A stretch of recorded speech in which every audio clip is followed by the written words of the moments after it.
കൃഷ്ണപുരം കുറക്കാവ് ദേവി ക്ഷേത്രത്തിൽ പറക്കെഴുന്നള്ളത്തിന് തുടക്കമായി. ജനുവരി 1 വരെയാണ് പറക്കെഴുന്നള്ളത്ത്. കൃഷ്ണപുരം കുറക്കാവ് ദേവി ക്ഷേത്രത്തിലെ പറക്കെഴുന്നള്ളത്തിന് തുടക്കമായി. രാവിലെ 10:25 കൈനീട്ടപ്പറയ്ക്കായി ഭഗവതിയെ പുറത്തേക്ക് എഴുന്നള്ളിച്ചത്.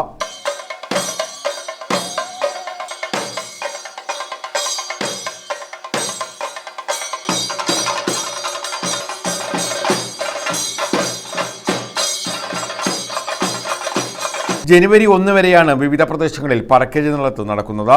രാവിലെ 10:25 കൈനീട്ടപ്പറയ്ക്കായി ദേവിയെ പുറത്തേക്ക് എഴുന്നള്ളിച്ചു.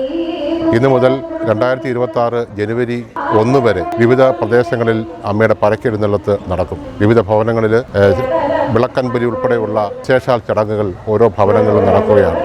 ജനുവരി 3 ഈ വർഷത്തെ ചരിത്രപ്രസിദ്ധമായിട്ടുള്ള തിരുവാതിര പൊങ്കൽ. ജനുവരി 4 തിരുവുത്സവം നടക്കും. ശ്രീ കുറക്കാവ് ദേവീക്ഷേത്രത്തിലെ ഈ വർഷത്തെ തിരുവുത്സവത്തിൻ്റെ ഭാഗമായിട്ടുള്ള പറക്ക് എഴുന്നള്ളത്തിനും വിവിധ ദേശങ്ങളിലെ ഓരോ ഭവനങ്ങളിലും അമ്മ എത്തിച്ചേരുമ്പോൾ പല നിറപറ വഴിപാട് നൽകിയും ഒക്കെ സ്വീകരിച്ച് സായുജ്യരാകുവാൻ ഏവരോടും അറിയിക്കുക. ക്ഷേത്രത്തിലെ തിരുവാതിര പൊങ്കൽ ജനുവരി 3 ഉത്സവം ജനുവരി 4 നടക്കും.